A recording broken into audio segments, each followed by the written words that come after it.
You mentioned it during the press conference, but with Rick, when was the timetable there when he came to you to talk about the future and what he wanted to do? Well, we got together Wednesday morning and had a long meeting, and Rick and I have always had a very open and honest relationship, and he expressed where he was coming from, and he and I talk a lot about basketball during the year and ongoing, and so really our conversation was less about basketball and more about him personally, and and it's I know it's a difficult decision for him, but I respect it and happy for he and me. You said you didn't want to speculate that if he didn't bring up retirement, whether you would have made a decision to keep him here next season anyway. I was just wondering if you can expound on that. And why. Well, it's hard to speculate because we never got to that. That was part of the conversation. In these last 2 years, I know there was some disappointment there. I mean, how much did you guys talk about that before Wednesday when you guys met? I mean, that's our job is to focus on those kind of things, and when things are going good, make sure they continue to go well. And when they're not going well, figure out what's preventing it from going well, and we've had a lot of conversations ongoing about those kind of things, and I think we can. I think every issue is correctable. Every problem can be fixed, and we got a chance to have to build upon what Rick has done here in our basketball program, and have a program that can win consistently, like Rick's done, and put ourselves in a position to compete for championships, which Rick has done. What do you, leading off that, what do you think the shape of the program's like for whoever comes in here? Do you feel like it's in really good shape? It's hard to tell. Just you don't know with you got kids graduating obviously, but with the NBA draft, and we have at least one guy who that might be a possibility for.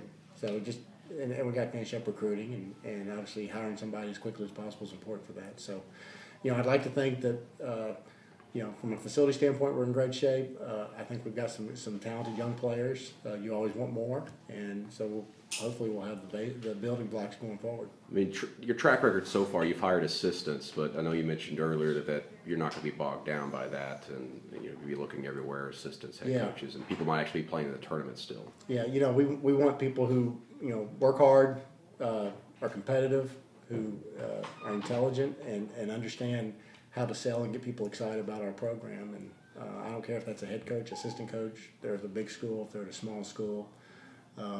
If they are the right person, we'll find them. And I'm not worried near as much about the labels as I am the characteristics that I think really lead to successful coaches. And just how much different is it now? Being mentioned earlier, this is really the first time in almost 30 years where there's going to be like a major search that that might go outward outside the program to find someone. I wasn't here 30 years ago, so it's hard to really put in perspective. But I have a lot of confidence that we'll find somebody who can come in and continue to build off of what Rick has done, and because Rick is our winningest all-time coach, so wherever we go, we got big shoes to fill from that standpoint.